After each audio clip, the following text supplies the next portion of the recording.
Hi guys, today I want to show you two techniques to get rid of one of the most common issues that is inherent in all CGI art, and that's the perfect edges, uh, or as I like to call them, cutting edges, pun intended.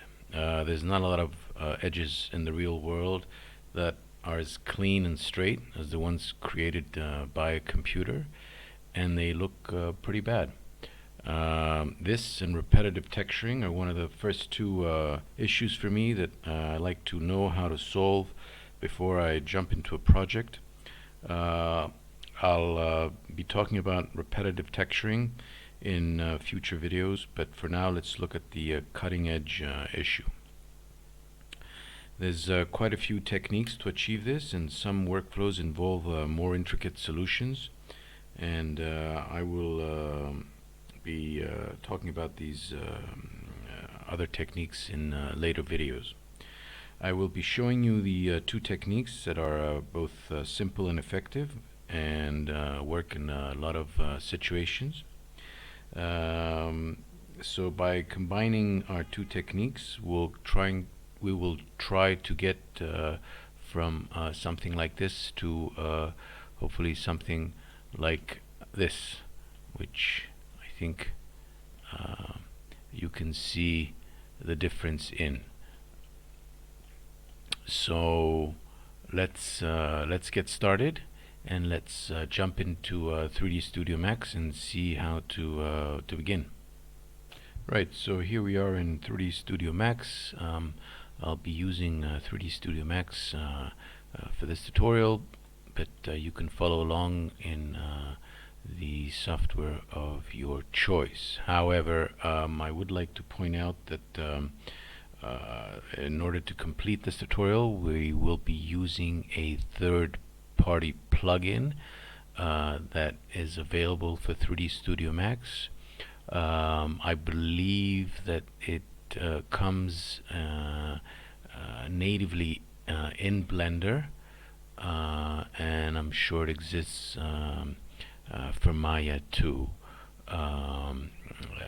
In addition, we will be using a specific feature that is I believe again exclusively to 3D Studio Max for the second technique, and even though it does speed up the process and make things a little easier for us, it's not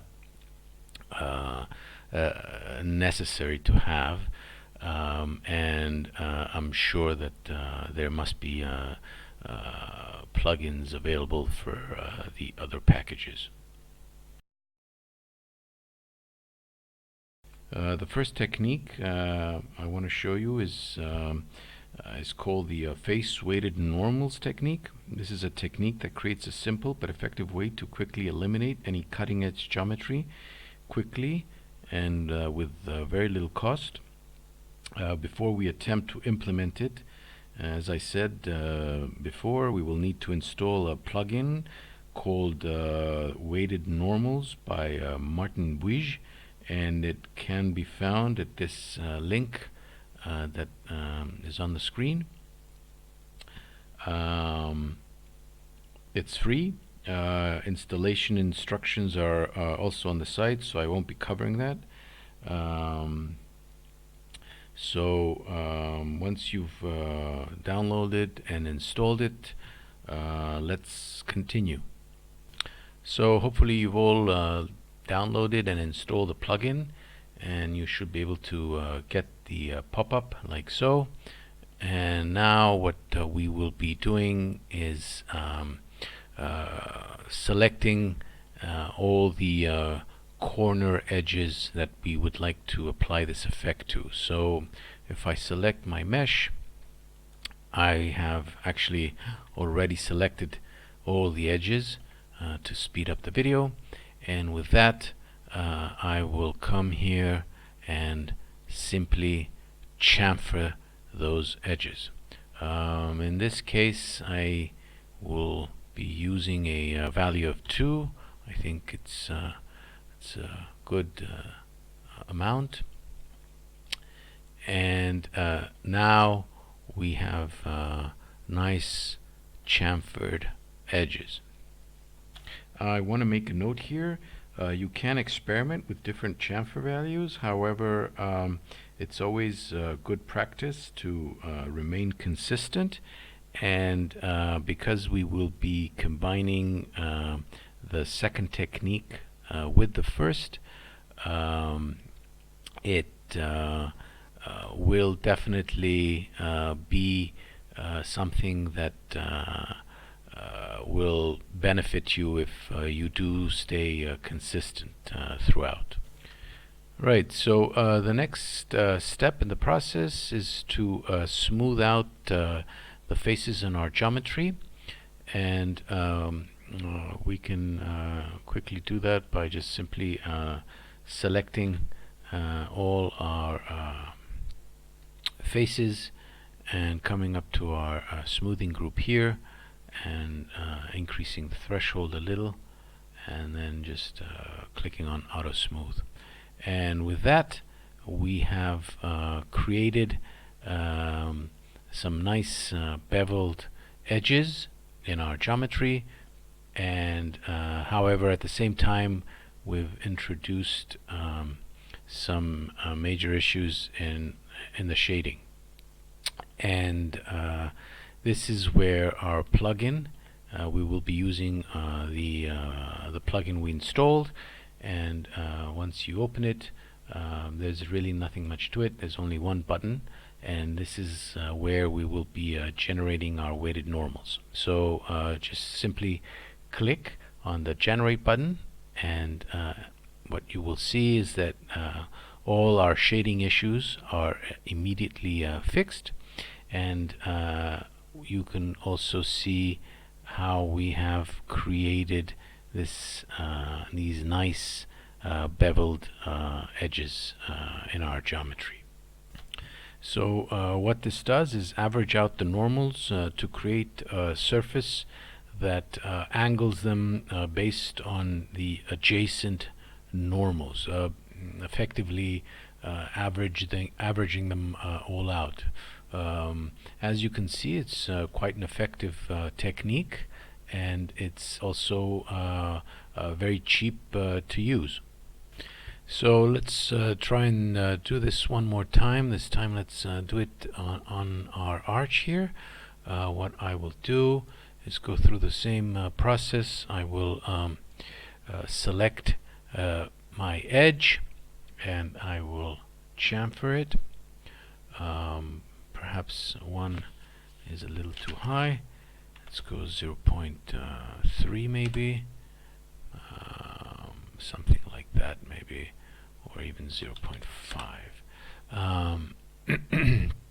I will press OK, and as we did before, I will select all the faces, and I will auto smooth, and again you can see how nice of a bevel we have. Again, you can see that we've introduced those nasty shading issues, but again we'll be using our plugin to generate our weighted normals, and just like that we'll just click on it, and here you have a nice beveled arch with no shading issues.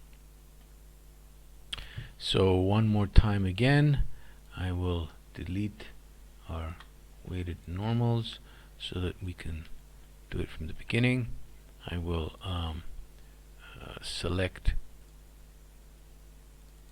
the edge, the inner edge. I will chamfer, same amount. I will select it all. I will auto smooth. Let's see what happened here. So basically we can see that the auto smooth has sort of worked on top but not at the bottom. What we can do is simply select this ring, this loop actually, So this is one. So if I select this, let's clear all, and let's also give that a 1. So as you can see, we have both a nice bevel on the outside and the inside. And again, let's generate those weighted normals, and let's see how it looks. And as you can see, we have some nice beveled edges.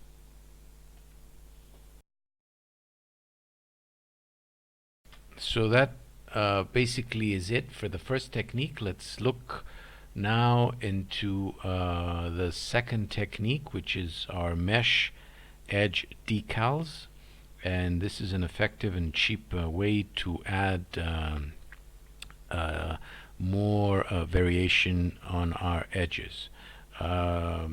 Basically, what this entails is geometry that will be floating above our main geometry. So we will need to create that geometry first, and then in Unreal we will be applying a special material to it that will allow the blending of the two meshes together. So the first thing I'd like to do is make a copy of our geometry. So let's do that, and let's hide our original.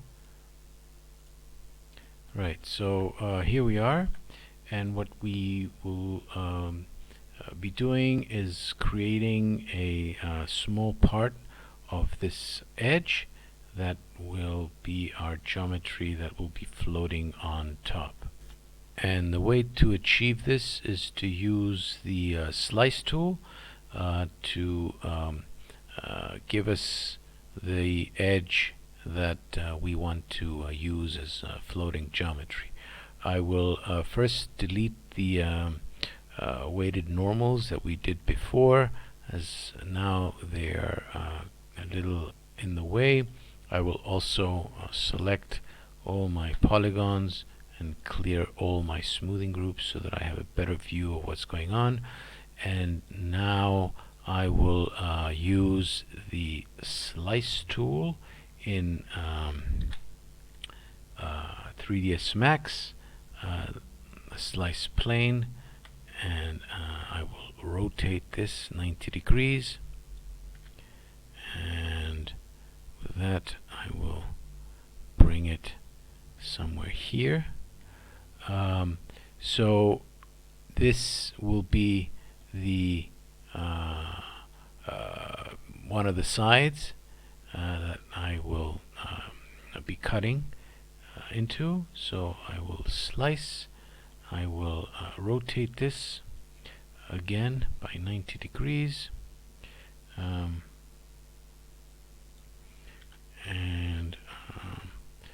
let's drag it somewhere here, perhaps here, and slice.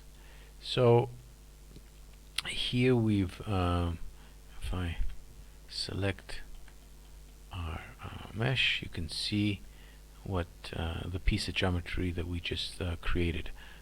Since this is a copy, we don't particularly care too much about the rest of the geometry. I will select the faces, Control I and delete, and oops, I didn't select that, did I?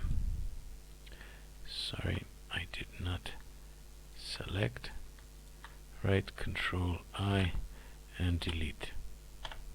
So here I have the piece of geometry that we want, and I can also get rid of some of these edges that are not at all useful to us.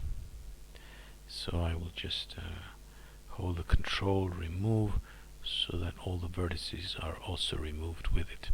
So this is the basis of our floating geometry. So the next part of the process is to UV our newly created geometry. So let's come up here and add a unwrap UVW modifier, and let's open the UV editor. So what we would like to do is have UVs that tile in the vertical. So let's quickly just select the polygons and just simply do a quick planar on this UV, and with that I will close it and collapse it. We're not totally done with our UVs. We have to make some very small adjustments that will help us in Unreal, but and we will do that once we've created our texture. So what I would like to do now is do the same for the arch here. Let's create the same sort of floating geometry and see how we will UV this piece. And the way to do this is to duplicate our mesh, and let's hide our original, and let's also delete our weighted normals. We don't need them. Let's come into our polygons and also clear our smoothing groups. So let's do the same thing. Let's slice up this geometry. I'm going to select an edge, and I'm going to ring select, and then I'm going to connect those rings, and perhaps slide it a little down. And I will do the same on this side. I will select an edge, ring select, and connect, and then I will select all the polygons that are of interest to me. So in this case,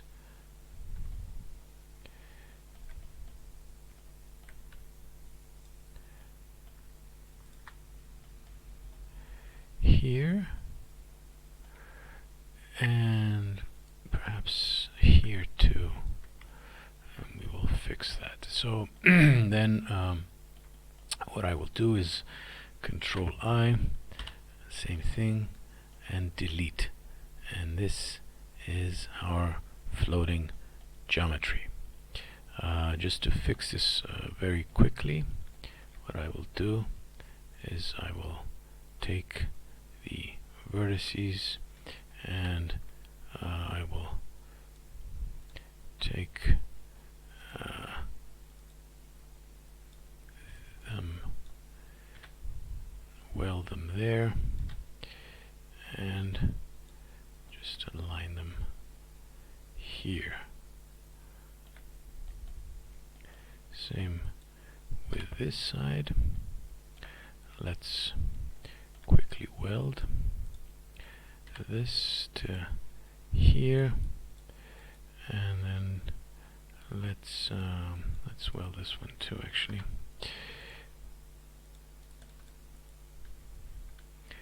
And let's move this here. Let's select it all, Control A. Let's clear our smoothing groups, and I see a little issue here. Let's fix this.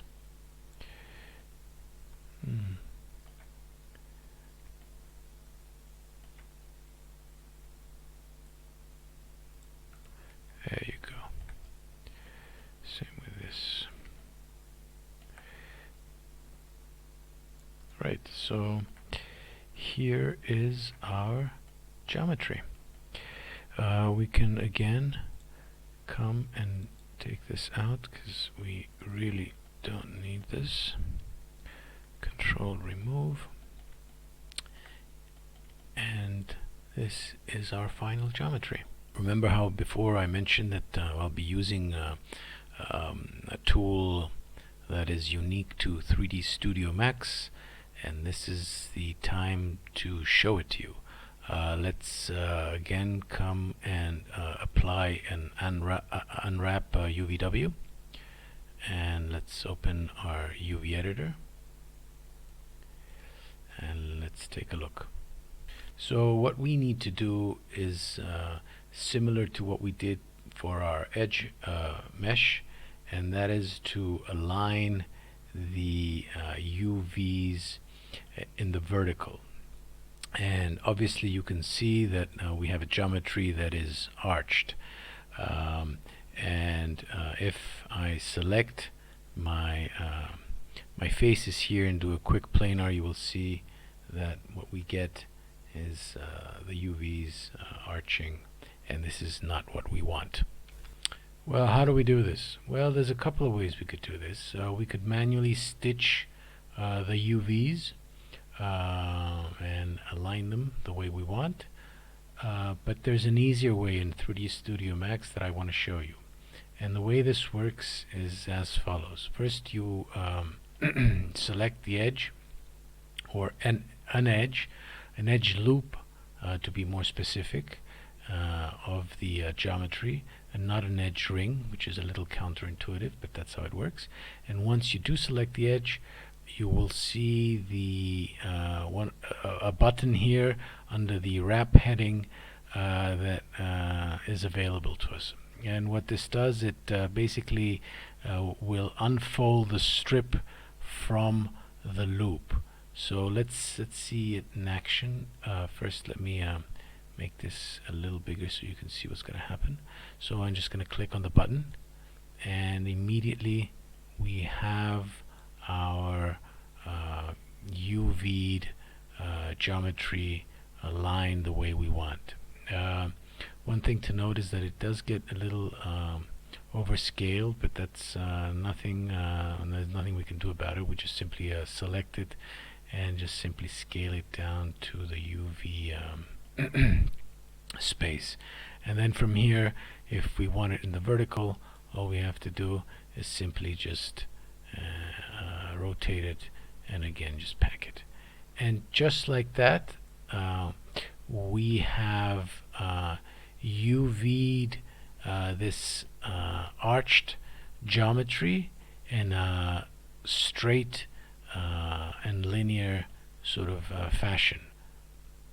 And this is great for us because now we have a UV geometry that will conform the texture around its arch the way we want. Before we export everything, as I mentioned before, we may need to make some minor adjustments to our UVs based on the texture we make. So let's jump into Mixer and let's make that texture. The traditional way of getting the texture would be to export the geometry, the floating geometry we did, and then bring it into something like ZBrush, sculpt it, bake the normal, and then use that as the texture for our decal. But I found that for small edge wear and for using it for the for edge decals, Mixer is a good alternative to getting some quick, nice normals, and this is what I want to show you. So let's see how to do it. So the first thing I want to do is I want to come here and change the viewing to normal. That way I can see the normal map we'll be creating. I'll come into the local library and start choosing some materials to work with. Let's choose something like this raw granite rock, and already we can see the normal. Let's change the blend from above and change the threshold, and there you go. Let's continue. Let's add some additional normal to this. Let's go back to the local library, and I want to add this salt mine wall. Again, I'm going to come and change the blend from above and change the threshold. this adds a nice granularity to our normal map. However, it seems that it has a sort of horizontal pattern to it, so let's rotate this and get it to look a little more vertical, because this is what we want. And this is already looking like a nice normal map that we could use. We could change the threshold, of course. We can increase it, we can do many things and experiment with different settings. What I want to show you next is how to add more normal variation in the same texture map, essentially turning this into a trim sheet. And we can do that quite easily in Mixer using its masking capabilities. So let's see how to quickly add some more variations. So the best solution that I came up with is to use a combination of the mask stack and the mask paint layer to create different strips of masks that we can use to create our different normal variations for this texture map. So I'll show you how to do that. If I come to my bottom layer, I can add a mask stack, and here I can add a where is it? Checker, and I will change the repeat Y, and I can show you here what I've done. And I've divided this texture into 4 equal strips. So if I come back to my normal, what I will do, I would like to invert this and then copy this and paste it. And we've, as you can see, already done, well, we've done 2, but we'll also be masking this later on. But here is our first sort of normal that we will be using in our edge mesh decal, and I will show you how to add another normal here. And this is done by, again, going to the local library and selecting another texture, something like this. Again, let's add our mask stack here. Let's paste it, and then from here I will reverse the invert, and then I will change the threshold. And here what I will do is I will add my paint mask layer. So this will allow me to mask out the areas that I don't want. And here we've done 2 variations. The same way we'll continue to do the other 2, and I will show you the final result. So here we are back. I've already done the 4 different variations on this texture map. What's left to do now is simply come to the export tab here, and let's export our texture. You can select, of course, the location and enter the name of the texture, and export the maps that you want. In this case, all we need is the normal map, so I will disable the other maps here and simply just export. And once this is done, we will be going into creating our masks. So let's finish with this and see how we can create our masks.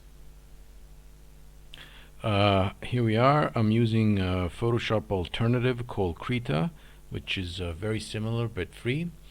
And I've opened our normal map, and let's see how to create those masks. The first thing to do is let's add a layer, and let's let's add a black color to it. I will place it below and just turn the opacity of the mask of the normal a little down so I can see what I'm doing. Krita comes with some nice brushes that we can use. If I can select them. And I'm sure you can find the same in any sort of similar software, but there's one that I particularly like, which is this texture brush here. And what I will do is simply start creating those masks. What I like to do is create different mask variations. The way to do that is simply by just selecting our brush and using our increasing the size, and then just simply drawing a brush down the vertical of the texture, and I can show you what that looks like. Here is our first mask, and I will continue to create a few more. I can decrease the size. Same sort of process here. Decrease the size. And one more time, maybe. Something like that.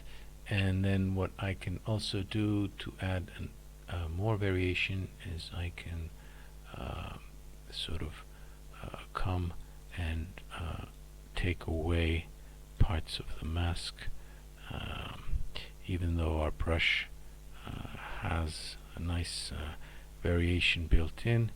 We can sort of add a little more.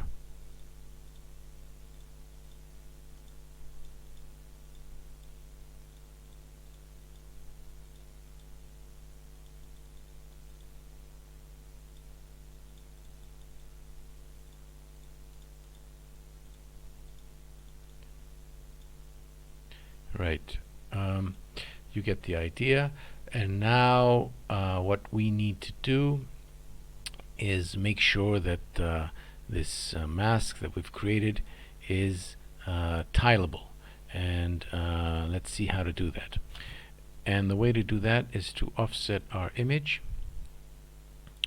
And since I'm using the 4096, I'll be offsetting it in the Y by 2048, since we'll be tiling in the vertical. So I will do that, and as you can see, here is our issue of a non-tiling texture. But this is a very easy fix. We can use a stamp tool or some sort of healing brush tool to get rid of the issue. I will do this, and then I will export the our mask, and we can head into 3D Studio Max to make that small UV adjustment that we had talked about before heading back into Unreal with all our assets ready. Here we are back in 3D Studio Max, and we will be creating our final step in the UV process. We will just make a small minor adjustment to the UVs.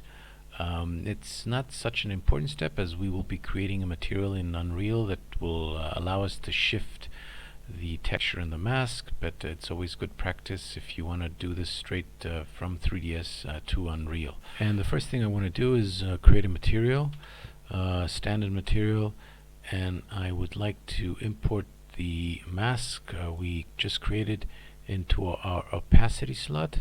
So I will find the mask and import it, and then just drag the material onto our meshes. And then let's open our unwrap UV or UV editor. And what I'd like to do basically is adjust these UVs to point to the correct position of our mask texture. And the best way to do this is to come here and select the texture that we imported as a mask, so we can view it directly in the UV editor. So the way we do this, we can go down to pick texture, find it here, click OK, and then from here we can select it. And as you can see, all we have to do is select our UVs and move them to the position we want. I mean, we can move them to any sort of a mask variation that we created, and we will also be able to do this in the Unreal with the material that we'll be setting up. But as I said at the beginning, it's good practice to know how to do this. So here it is. So with that, I will close it and I will collapse it, and let's do the same for our arch. Let's open our UV editor. Let's select our pick texture. Let's find it, and let's move those UVs perhaps here. So again, let's collapse.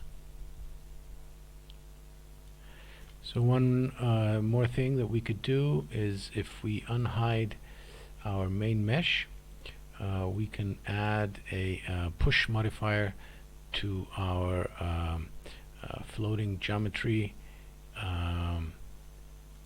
just a little small value, just to make sure that when we import them in Unreal, they will not there will be no Z fighting. Of course, you could just export everything individually and manually place them. This is a way to just if you wanted to export everything as one combined mesh. One thing that we need to do before we export is select our mesh decals, and do the same thing as we did for the geometry, that is to apply the face weighted technique, so that we don't lose the smooth edge that we created before. So let's just select it. Let's first of all perhaps isolate our mesh decals here, and then let's smooth, make sure that they have just one smoothing group, and let's apply our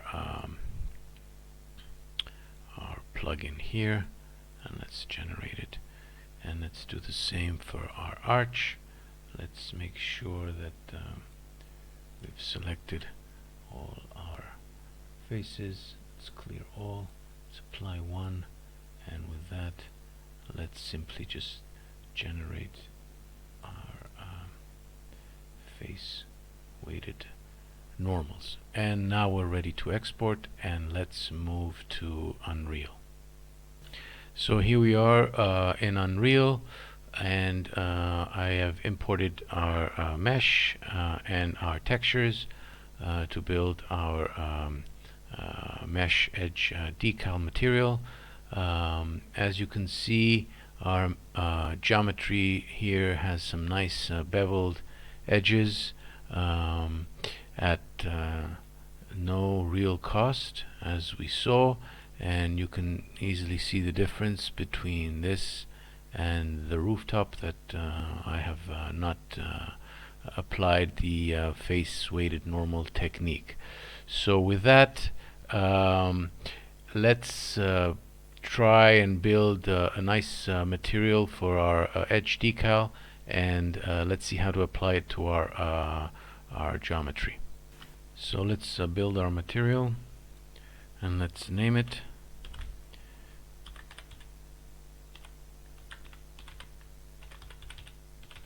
Mesh edge decal, and let's open it. So let's first drag the textures that we will be using. the normal and our mask that we created. And the first thing to do is to change the material domain to deferred decal and the blend mode to translucent, and also the decal blend mode to debuffer translucent normal. So this will give us the two slots that we need, and let's just plug them in directly and save our material.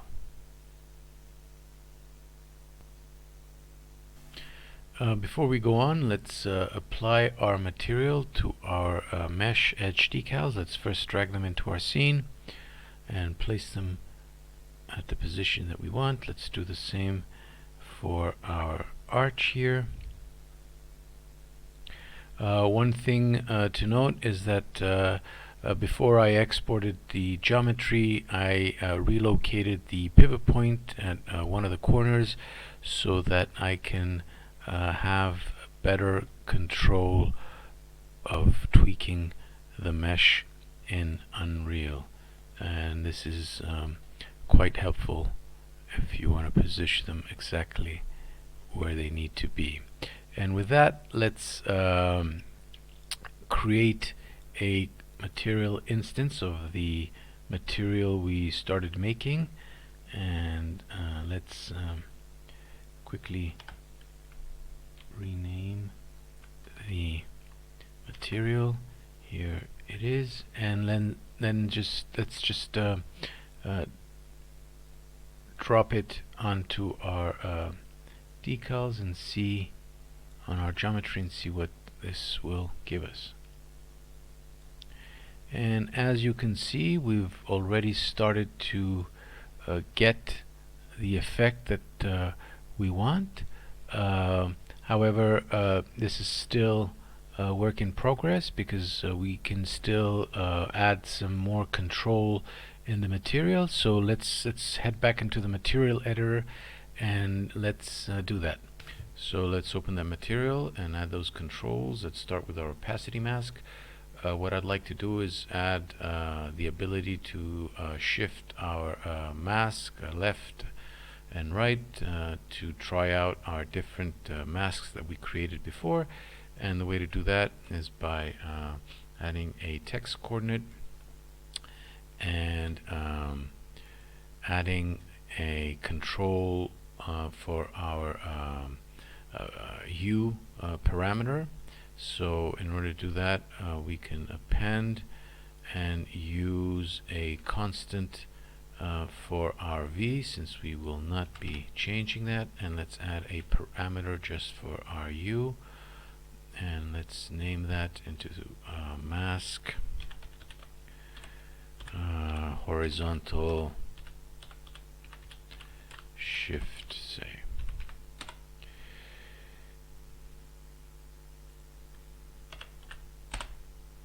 Let's change that to 1, and let's hook that up to our UVs, and let's continue. The other thing I'd like to add is have control of our mask, our black and white values of our mask, which will control our intensity. And the best way to do that is through a lerp node. Let's add two parameters. Let's call the first one mask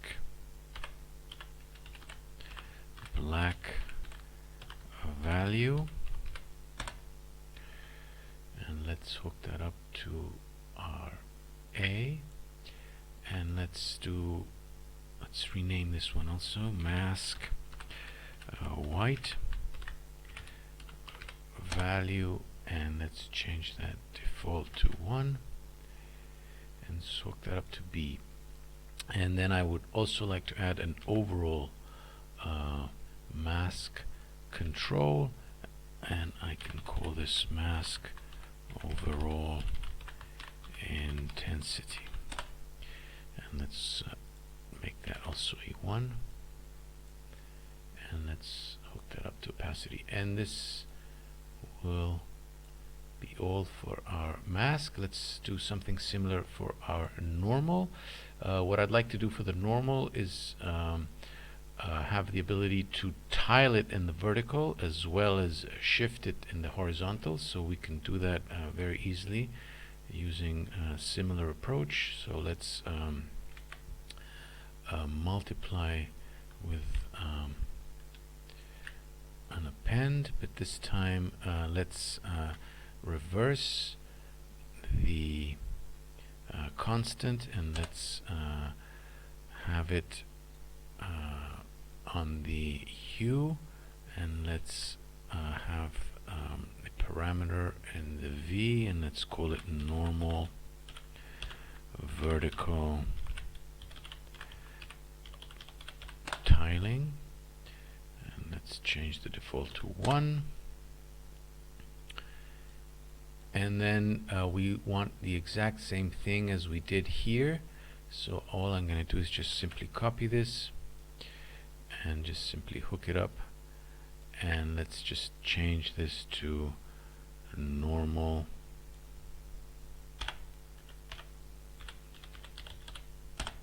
horizontal shift, and let's just plug it into the UVs. And now what I would like to do is add a normal strength parameter, and the way that I like to use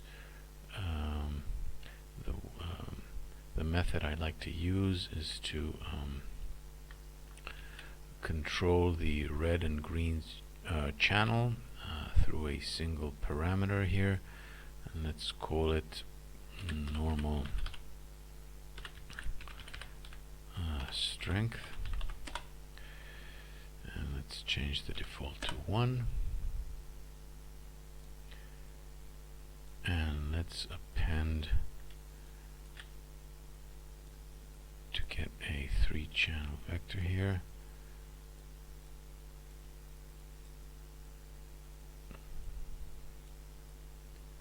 Right, so this is it for our material. We could introduce a camera direction vector for our world position offset to have the ability to control any intersection problems that we could have based on the on long viewing distances, especially with LODs, but I will not be getting into that in this tutorial. And with that, let's save this material, and let's jump back into the editor and see what we did.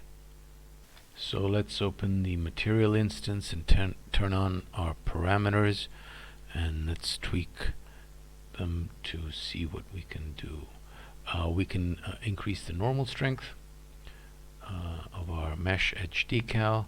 We can we can shift our mask to the different masks that we created.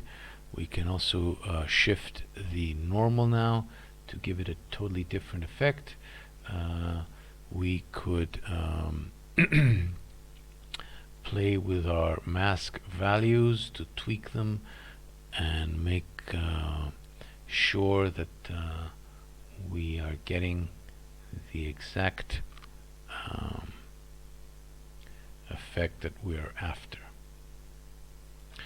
I've also created a different material instance for our arched mesh edge mesh decal to give us more control and to change the parameters as we wish.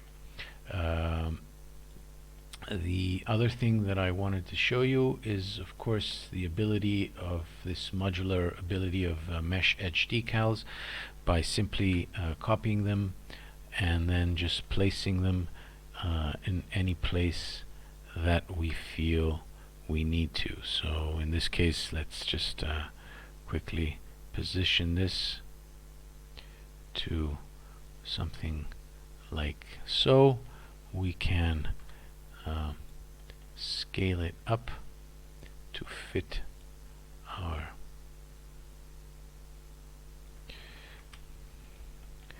and here we've just quickly created another sort of nice variation in our edge of our geometry. We can continue tweaking this, and as depending on what how much of the effect we want, we can also create another material instance just for any of the edges that we want to have. Lastly, I would what I would like to do is just add a an iteration of this previous material. It has a another detailed normal applied to it, just to make the two blend together in a nicer way. I hope you sort of understood the power of using these techniques, the face weighted normals together with the mesh edge decals. Obviously they work for a lot of situations, but may not work for every situation. I hope that you found this tutorial useful, and thank you for watching, and speak soon.